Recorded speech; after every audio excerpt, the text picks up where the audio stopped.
27 दिसंबर 1948 दुनिया का सबसे बड़ा यात्री विमान डलगस DC-3 मियामी से प्योर्टो रिको के लिए उड़ान भरता है।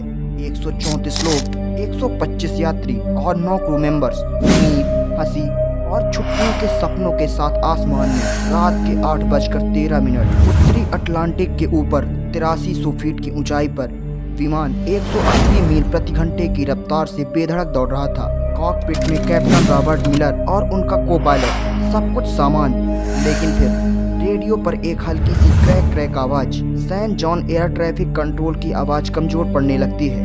कैप्टन मिलर रिपोर्ट करते हैं थोड़ी तकनीकी दिक्कत है और यही उनकी आखिरी आवाज थी। 10 सेकंड बाद रडार स्क्रीन पर चमकता छोटा सा डॉट गायब हो जाता है, जैसे किसी ने आसमान से मिटा दिया हो। आखिरी लोकेशन बरमूडा ट्रायंगल के बिल्कुल बीच। लेकिन ये कोई साधारण तूफान नहीं था।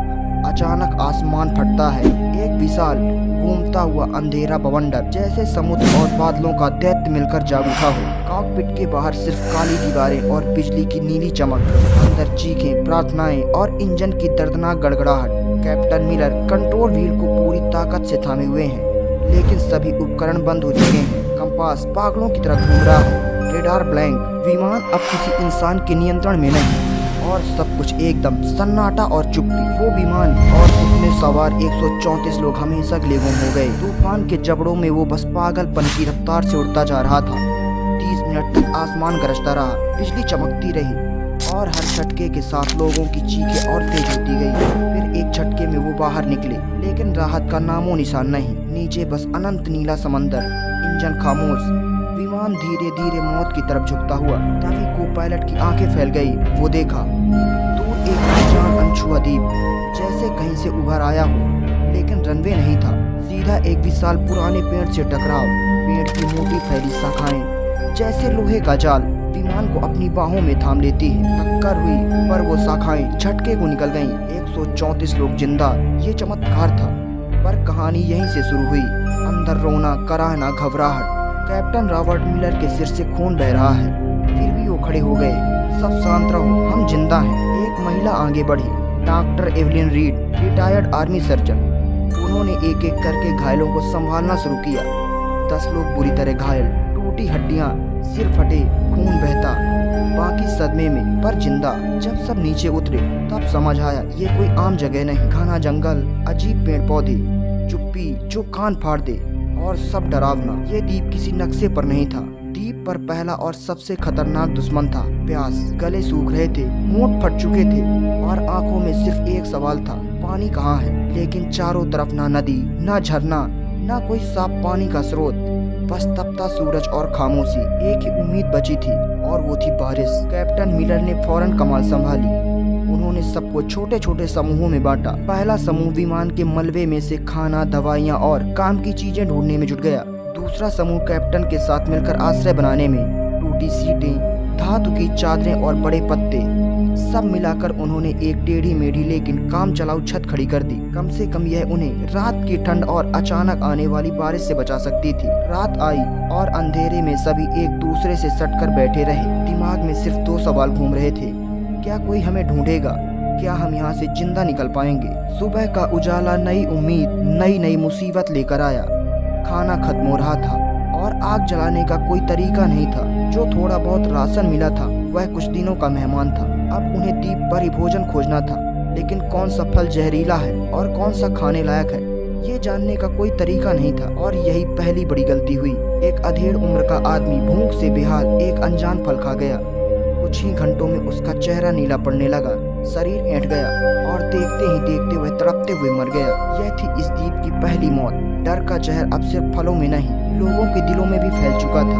और इसी के साथ हुई सीमित खाने को लेकर पहली जंग। कप्तान मिलर और डॉक्टर एवलिन ने हालात काबू में रखने की कोशिश की। उसी शाम एक किशोर लड़का जिसे विज्ञान का शौक था, अपने चश्मे के लेंस से सूरज की किरणें सूखी पत्तियों पर फोकस करने लगा। घंटों की मेहनत के बाद पतली सी धुएं की लकीर उठी और फिर एक नन्ही लौ भड़क गई। खाना पकाने, ठंड भगाने और जंगली जानवरों से बचाव, ये उनकी सबसे बड़ी जीत थी। इसी बीच विमान के इंजीनियर आर्थर वेस्ट टूटे रेडियो को ठीक करने में जुट गए थे। कई असफल कोशिशों के बाद वे एक कमजोर सिग्नल भेजने में सफल हुए, लोकेशन और मदद का संदेश, लेकिन जवाब नहीं आया।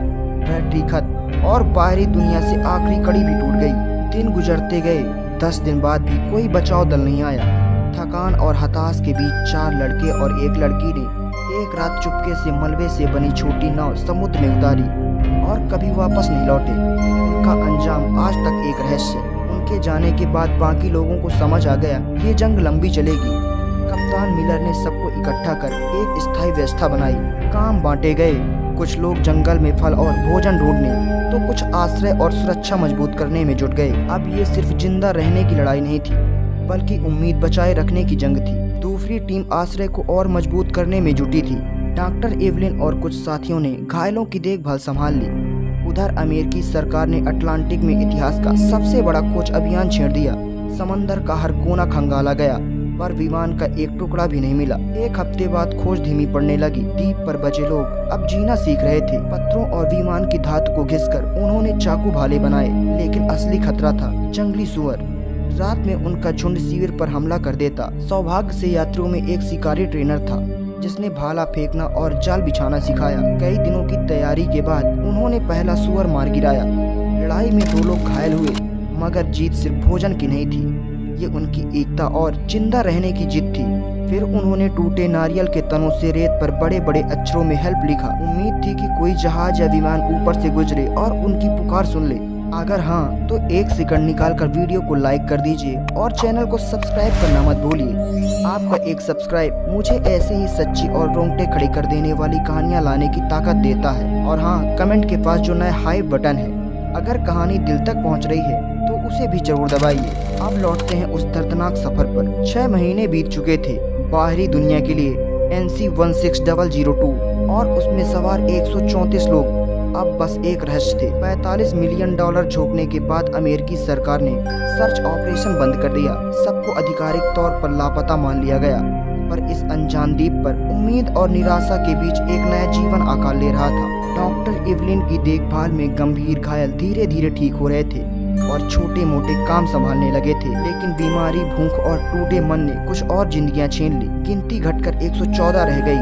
हर मौत के साथ उन्होंने अपने लोगों को सम्मान के साथ दफनाया और रात को आग के इर्द गिर्द बैठकर एक दूसरे के किस्से, गाने और यादें बांटी ताकि हौसला जिंदा रहे। और फिर 1.5 साल बाद अंधेरे और खामोशी के बीच एक नई आवाज गूंजी, किसी बच्चे की पहली किलकारी।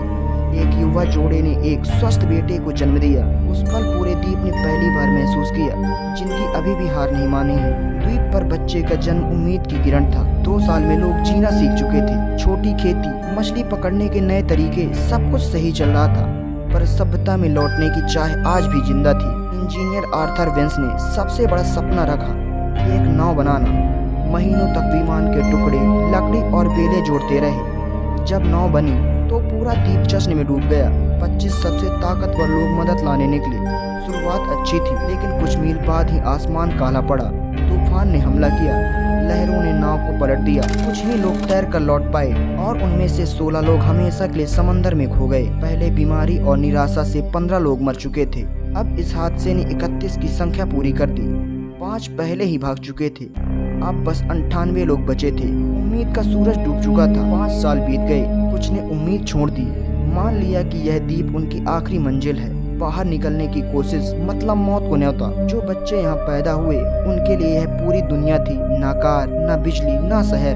बड़े लोग उन्हें पुरानी कहानियाँ सुनाते जो उनके लिए किसी परी कथा जैसी थी। लेकिन समय के साथ दरारें पड़ने लगी। द्वीप के फलदार पेड़ और छोटे जानवर कम होते गए। भोजन की कमी ने लोगों को 2 हिस्सों में बांट दिया। कैप्टन मिलर ने कहा, कोई भी कीमत चुकानी पड़े हम यहाँ से निकलेंगे। तभी एक हताश व्यक्ति ने कहा, यह हमारी किस्मत है, बाहरी दुनिया को भूल जाओ। इसी बीच भोजन की तलाश में एक खोजी दल द्वीप के भीतर घुसा। घने पेड़ों के बीच उन्हें प्राचीन सभ्यता के खंडहर मिले और एक गुफा में मानव कंकाल के पास जंग लगा धातु का टुकड़ा पड़ा था, शायद किसी पुराने विमान का हिस्सा। ये सबूत था कि वो इस द्वीप पर फंसने वाले पहले लोग नहीं थे। बरमूडा ट्रायंगल का रहस्य और भी गहरा हो गया। क्या यह द्वीप सच में श्रापित है? द्वीप पर आए आज तक 7 साल हो चुके थे। इन 2 वर्षों में भूख, बीमारियां और निराशा सब ने मिलकर 16 और जिंदगियां छीन ली थी। अब बस 82 लोग बचे थे। वे जीने के लिए नहीं, बस दिन गिनने के लिए सांसें ले रहे थे। किसी को नहीं लगता था कि किस्मत में और बुरा कुछ बचा है, पर वो गलत थे। 8वें साल की एक तपती दोपहर आसमान ने अपना रंग बदल लिया। दूर से काले बादलों का पहाड़ उमड़ता आया और कुछ ही मिनटों में द्वीप पर चक्रवात उतर आया। तेज हवाओं ने उनके झोपड़े उखाड़कर समुद्र में फेंक दिए। मूसलाधार बारिश ने खेतों को कीचड़ में बदल दिया। उनकी महीनों की मेहनत एक झटके में बर्बाद हो गई। भीगते कांपते खुले आसमान के नीचे बैठे लोग बस यही सोच रहे थे, अब शायद अंत यही है। लेकिन अंत अभी बाकी था। कुछ हफ्तों बाद जब वे मलबा समेट रहे थे, धरती कांपने लगी। पहले हल्का कंपन, फिर जोरदार झटका। पेड़ जड़ों से उखड़ गए, पहाड़ों से चट्टानें टूटकर गिरने लगी। लोग जान बचाने के लिए दौड़ पड़े। यह भूकंप विनाशकारी था, पर अनजाने में उनका उद्धार भी। विमान का मलबा जो 9 साल से एक ही जगह पर पड़ा था, खिसक गया। उसके नीचे दबे कुछ पुराने तार और उपकरण बाहर आ गए। उसी समय दूर अंतरिक्ष में एक दुर्लभ और सौर तूफान पृथ्वी के चुंबकीय क्षेत्र को हिला रहा था। शायद भूकंप से हिले तार और यह खगोलीय घटना दोनों ने मिलकर एक चमत्कार रच दिया। इंजीनियर आर्थर वेंस मलबे से टटोलते हुए एक पुराने रेडियो के पास रुका। उसने यूं ही एक स्विच दबाया, एक हल्की खरखराहट सुनाई दी। उसका दिल जोर से धड़कने लगा। कांपते हाथों से उसने बैटरी के टूटे तार जोड़े और 9 साल बाद रेडियो पर पहली हरी बत्ती जल उठी। उसने माइक उठाया, मेडे मेडे मेडे, यह फ्लाइट NC 16002 है। क्या कोई सुन रहा है? हम जिंदा हैं। 9 साल से एक द्वीप पर फंसे हुए हैं, हजारों किलोमीटर दूर। मियामी एयर ट्रैफिक कंट्रोल में बैठे एक ऑपरेटर ने यह आवाज सुनी। पहले उसे मजाक लगा, पर जब आर्थर ने फ्लाइट का रजिस्ट्रेशन, कैप्टन का नाम और उड़ान की तारीख बताई, कंट्रोल रूम में सन्नाटा छा गया। अमेरिकी सरकार ने तुरंत रेस्क्यू ऑपरेशन शुरू किया, लेकिन 1950 के दशक में सैटेलाइट ट्रैकिंग उतनी उन्नत नहीं थी। वो बस इतना जानते थे, पीड़ित बरमूडा ट्रायंगल के किसी हिस्से में है। उन्होंने हर द्वीप को खंगालने का आदेश दिया। द्वीप पर लोगों की आंखों में फिर से उम्मीद की चमक लौट आई। वो दिन रात किनारे पर एक बड़ी आग जलाकर धुआं उठाते रहे, शायद कोई देख ले। और फिर 9वें साल की एक सुबह क्षितिज पर एक धुंधला सा धब्बा दिखा। वह धीरे धीरे बड़ा होता गया। यह अमेरिकी नौसेना का जहाज था। बस फिर क्या था? लोग रोते हुए एक दूसरे को गले लगाने लगे, रेत पर दौड़ते हुए चिल्लाए, हम बच गए, हम बच गए। जब बचाव दल उतरा तो वो स्तब्ध थे। जिन्हें दुनिया 9 साल पहले मृत मान चुकी थी, वे आज उनके सामने थे, कमजोर, थके हुए पर जिंदा। उनकी वापसी ने पूरी दुनिया को हिला दिया। परिवार वालों के गले लगने का वो पल, आंसू, हंसी और विश्वास का तूफान शब्दों से परे था। 1 साल बाद 1958 में लेखक जेम्स बॉडविन ने इस अविश्वसनीय घटना पर किताब लिखी, lost in the echo, the 9-year survival of flight NC 16002। यह अमेरिका की सबसे ज्यादा बिकने वाली किताबों में से एक बनी। दोस्तों, यह सिर्फ एक कहानी नहीं, यह सबूत था कि उम्मीद की एक छोटी सी किरण भी सबसे घने अंधेरे को चीर सकती है। दोस्तों, आपको इस कहानी से क्या सीख मिली, हमें कमेंट में जरूर बताइएगा। और वीडियो पसंद आई हो तो वीडियो को लाइक करके चैनल को सब्सक्राइब करना बिल्कुल मत भूलिएगा।